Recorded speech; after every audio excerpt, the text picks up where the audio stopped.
Hi, and welcome to the Finding Wisdom Show. My name is Linda Singh, and I have a very special show today.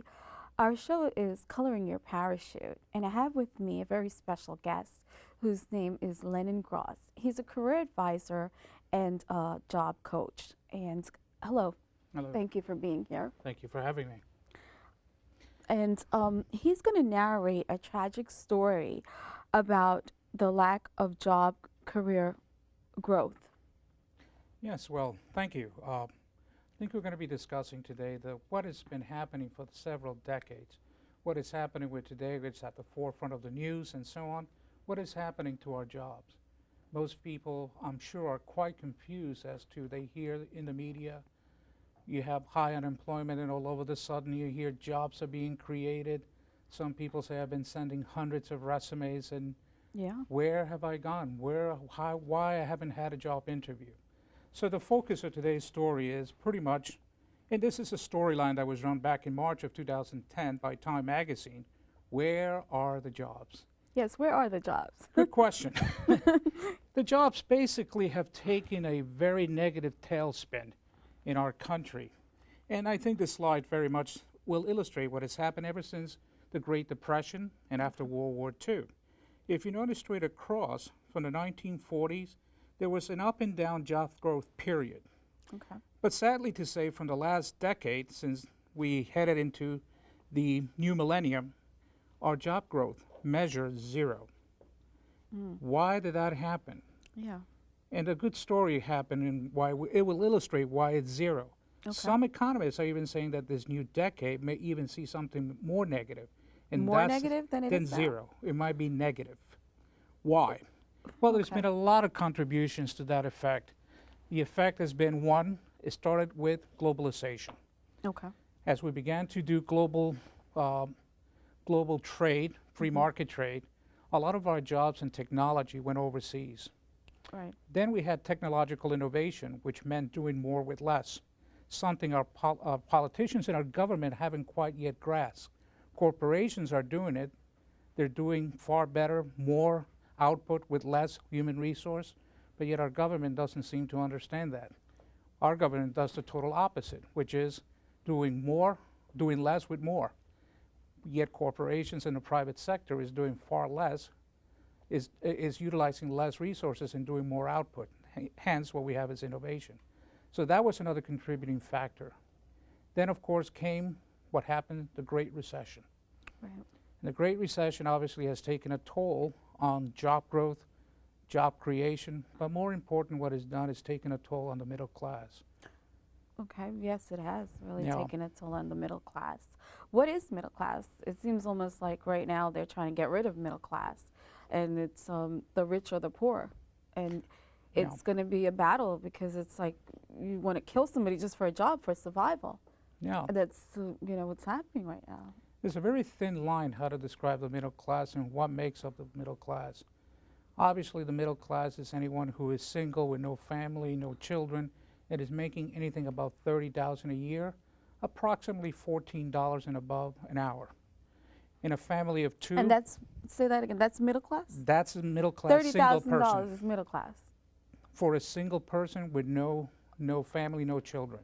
So middle class for a couple would be Two working parents, two Yeah. children, making above, I would say, $65,000 a year. That Very would compose interesting. the middle class. it's very interesting. And therefore, if we look at those figures, those are the numbers that have been devastated, mostly. If we look at what has been happening, we have actually been downsizing the middle class indirectly and directly. Our political structure right now, the way it appears to be, is almost paralyzed because they have lost the appetite to find the solutions to these problems. Hence, we keep hearing, and the April numbers were obviously remarkable in the sense of where we were almost a year and a half ago. But the numbers really speak about just normal job growth. I mean, to intake new people coming into the economy, new arrivals, new graduates from colleges and so on. But that number, although good in a sense because at least it's not negative, it is not a great story. Because on average, in order to come out of the great job recession, we need to be creating about approximately anything between 400,000 jobs per month throughout the United States. Hence, anything below that really is just intaking new graduates, new people coming into the country, and therefore that really doesn't tell a good story. So that's the best way to describe to the general public what is happening. Our job market is basically, for lack of better terms, schizophrenic. It goes up and down, doesn't know what personality should be really showing, what kind of a face it should be showing to the general public, and therefore that's what it causes a lot of confusions. And this is, as consumers, when we read all this data, we're wondering, why is it that I am sending my resume and yet I can't get an interview, or I only get a few interviews after so many resumes sent out?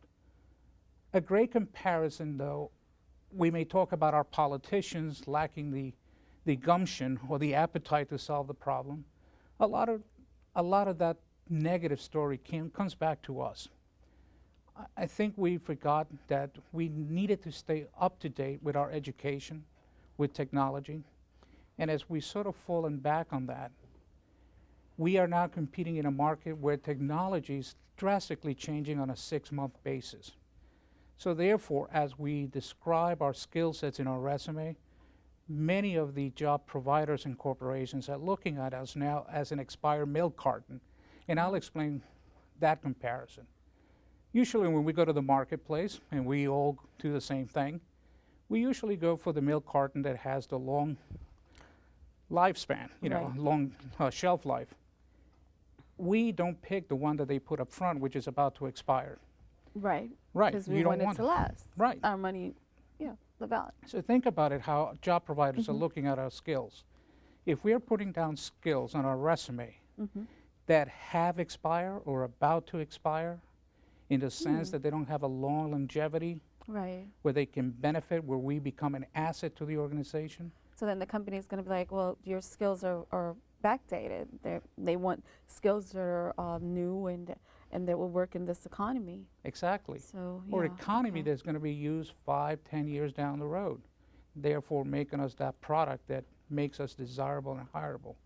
Now, there is some bad news, of course, that we all have become sort of tired of hearing. Right. There's an amount of exhaustion that has occurred from listening to unemployment, and so on. There is the good side that there is jobs being created. However, those jobs are highly competitive.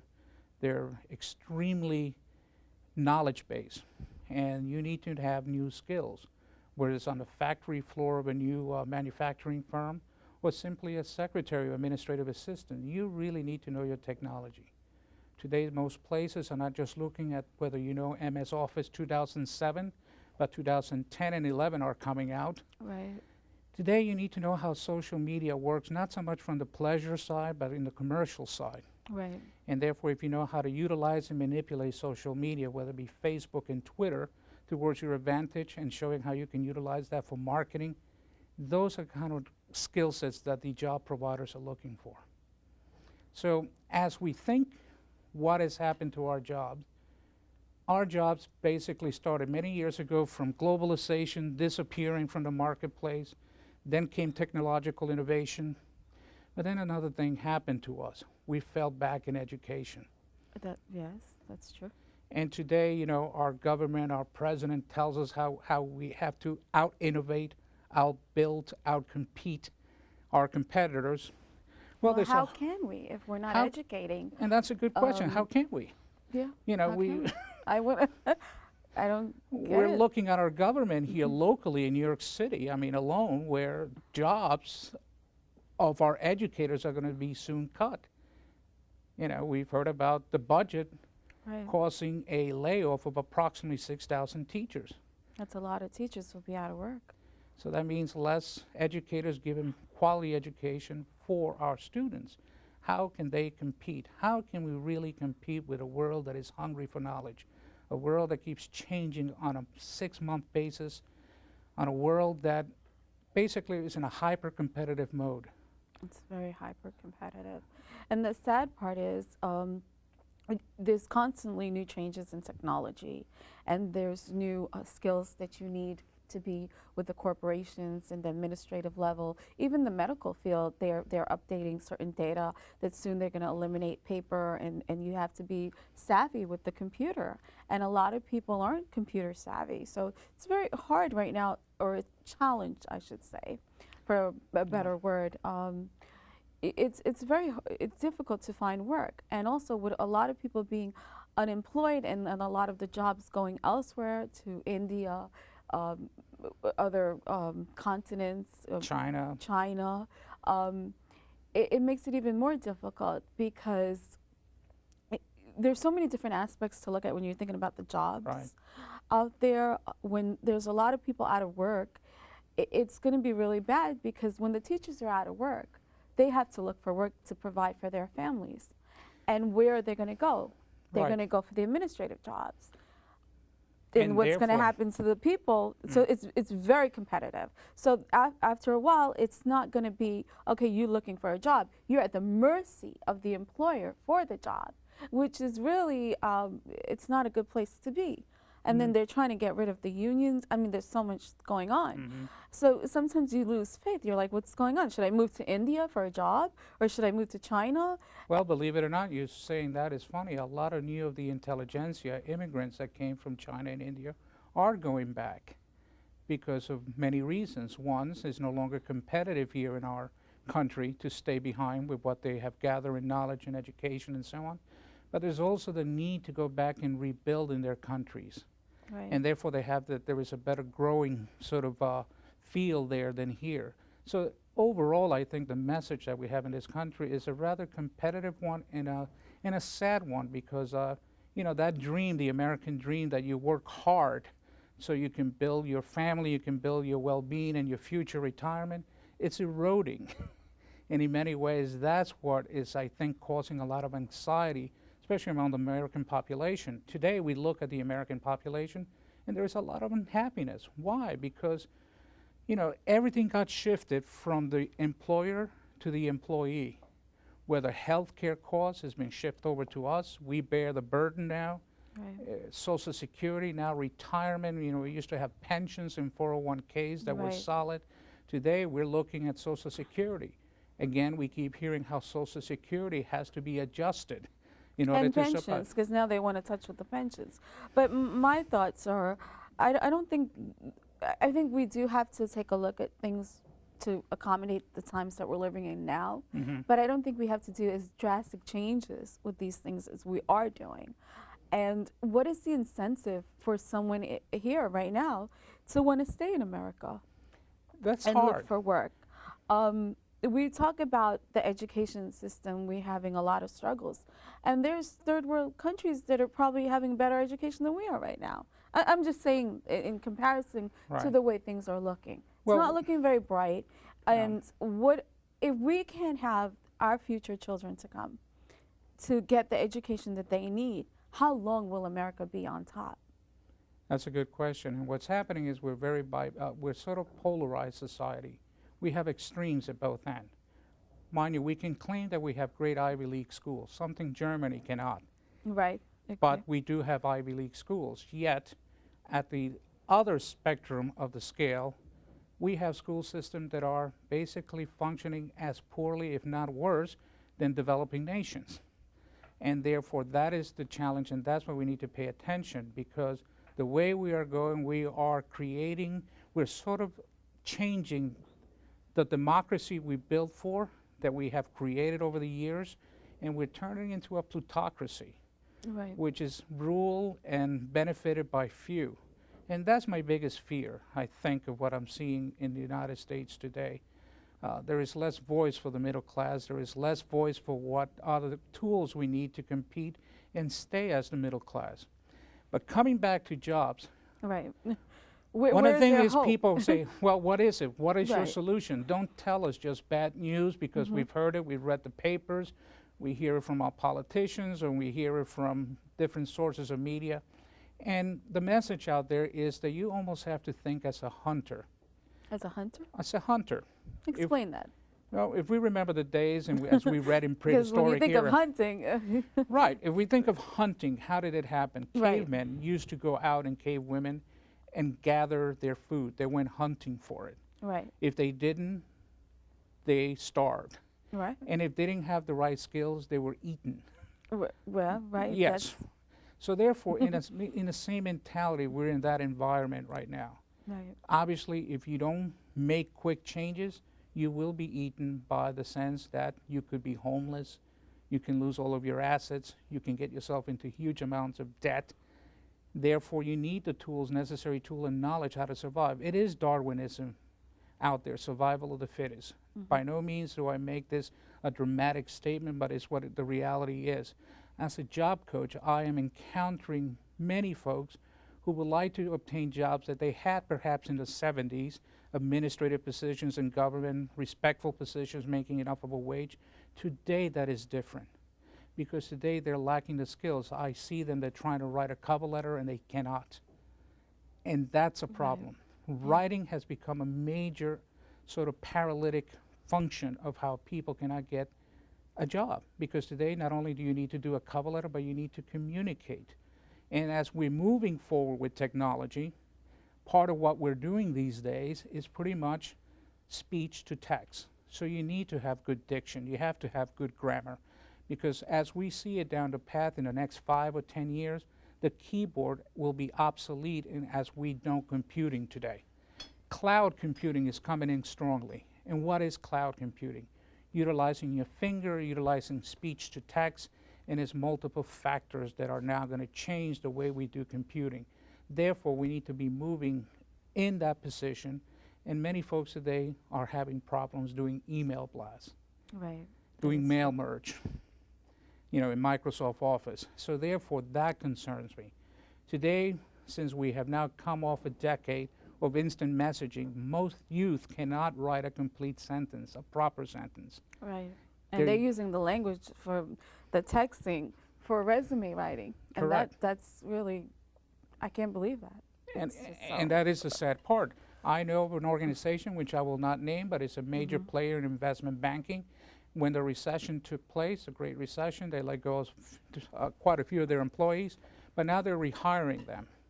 And as they were rehired, they had to take a pre-employment writing test. Many of them did not make it, did not muster the so therefore they didn't get rehired. Mind you, they were former employees of this investment bank. So at the crux of where we are in getting employment, in solidifying employment and finding employment, we need to know how we're going to get ourselves geared to do that. You have institutions of learning and government agencies still telling their job clientele seeking jobs to write an objective on a resume. Right. And I find that rather silly, honestly. But in why today's why do you say that you shouldn't write an objective? An objective should not be written in a resume, because basically an objective says what you want. Right.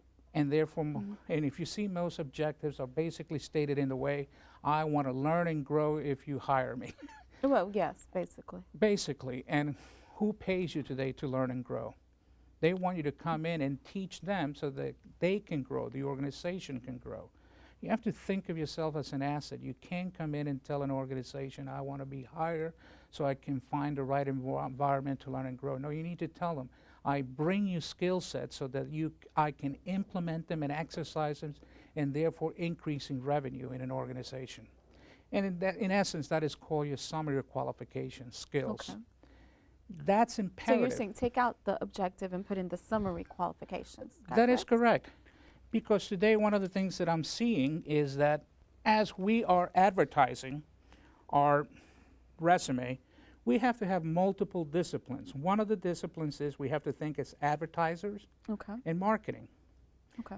because we need to really specifically know how to advertise our skill set. So you're saying not only looking for the job, you have to learn how to market yourself.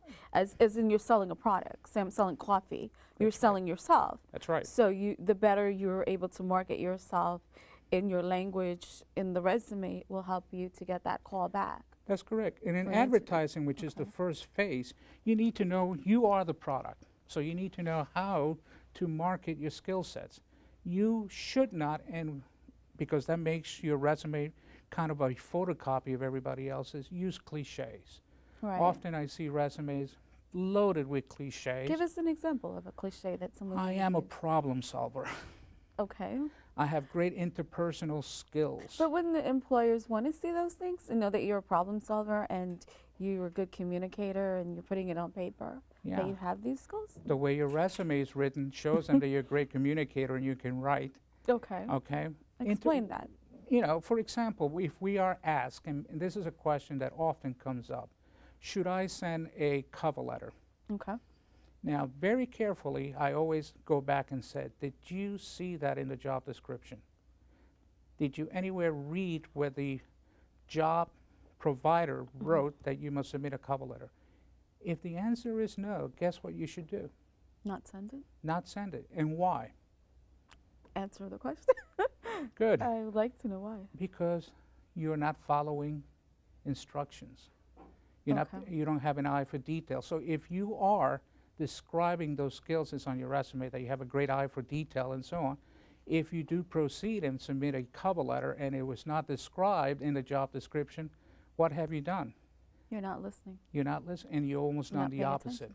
So there, that goes, that idea. Well, you know, that does make sense, but at times you know, you're thinking that here, if I put that, that's an extra along with my resume, maybe they'll look again. But then you just brought up a point that does make sense. Sometimes when you're looking for a job and they have certain qualifications, and then they'll put on the bottom to see if you're paying attention. Well, send your resume to this address and put in this code. And a lot of times people will put it to the address, but they won't put the codes in Exactly. because they want to see if that you're reading and you can take directions. So yeah, I can see that. And so skill definitely. number one is, or should be, read the job description carefully, or at Okay. least the instructions carefully. Because another thing happens, and I always say this, and let's follow our government as a great example. Okay. Don't ask, don't tell. Don't ask, don't Don't tell. tell, yeah. If they didn't ask you for a cover letter, why give it to them? And you got to think of it this way. If you're not a great writer, you're exposing yourself to that factor. Okay. So the idea is, if they do ask for a cover letter, make sure that they ask for it and you write it correctly. Really, when you're describing your skill sets, you should be thinking in a way that is quantitative and qualitative. So don't just say, I answer the telephones and I do great filing. Okay. It should be, I answer the telephone, for example, in expanding on your skill sets. I answer the telephone utilizing my bilingual or trilingual skill sets, communicating to a broader range of client base, therefore increasing our products and services to the market. Doesn't that sound better than just saying, I answer the telephone? Oh, definitely. So therefore, that's how we have to think. So eliminate your cliches from a resume, because really everybody's using them, and in today's market, they don't mean much. The job providers are looking for more hardcore skill sets that will put you out in the running, that will make you competitive, and more important, makes you look like that milk carton with a long shelf life. Because that's really the game at heart. So most of us, the way we describe ourselves, we put ourselves already from the get-go as a liability, and we're not thinking of ourselves as an asset. Okay. And when writing the cover letter, just to talk about that a little bit more, when you're looking at the job profile, do you also use some of the stuff from the job profile, if you have those skills, to put it into the cover letter to let the employer know that you do have these skills and you are the right person? That's correct. Sometimes we don't pay attention to that job description. It goes back to that. So if my job provider or the company is asking for me to have computer knowledge in the sector of MS Office, Microsoft PowerPoint, and Excel 2007 and 2010, I see many people still putting down, I know 2003. We're not really looking and addressing what they're demanding. Remember, this whole process is really answering the demands that they have and making them happy. I always compare it to marriage in many parts of the world. Okay. You know, when you do get married, you're being Right. introduced to that other family, you're asked to bring what? Dowry, correct? Right, dowry. Okay? Because you're entering this new family and they expect, what do you bring to the table? Right. So it's the same way, the way we are now looking at the job market and the way we should be looking when we go to a company. We are asked, what is our dowry?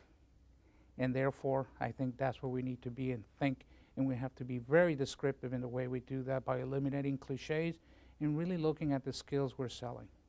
I do believe you're right. What really has me is the fact that a lot of times when you're looking at your resume and you're looking from the past, from that time when you were looking for a job and you did get employed, and being the fact from that side not having a job, going back into the the field and looking back for work again, you don't realize how much you need to be in now, the moment of now, and get out of the past. Right. So I definitely agree with you on that. I have two more minutes for this segment of this show, and then we're going to do a part two. But what would you say to keep someone inspired to keep going if they don't have that many skills? We all do have skills, and I always say this in a very harsh way. Okay. The only ones that don't have skills are the ones that are 6 feet under. Okay. And I know that sounds rather harsh, but it's actually rather true. We all do have skills. What we lack is the ability to communicate those skills. So for the viewers of your program, I would say a good way of wrapping up is this slide in thinking of the way you're going to describe your skills. You have to think, are your skill sets transferable? Can you take it from one market to the other? Can you work for corporate, nonprofit, for academia, etc.? Is it marketable, the skill sets you have? Meaning, if my Microsoft 2003 and Lotus skill sets are no longer out there in the marketplace, why advertise them? Nobody's Right. going to buy them. More important, as you're describing the skill sets, you have to really ask yourself, are my skill revenue producing or cost saving, or better yet, both? So I leave you with this final slide, and I think this is imperative, and I think it really gets people to think how they should sell their skills. You've definitely brought up a very good point. You really need to look into how you're transferring and how you're marketing yourself, and definitely it will help to find work. Do you have any last comments that you'd like to make? Maybe- Yes, I think at the crossroads where we are in a very hyper-competitive market, I know this is rather sort of dangerous to state, but it is a fact. A lot of the jobs we've lost are not coming back. Right. A lot of the jobs that we sort of clung onto are not going to be there. So we need to really rethink how we're going to re-enter the new job marketplace. And it all goes back to how you sell your skills. Okay. Lennon, thank you so much for spending the time with us to explain to us what's going on in the economy and looking for work.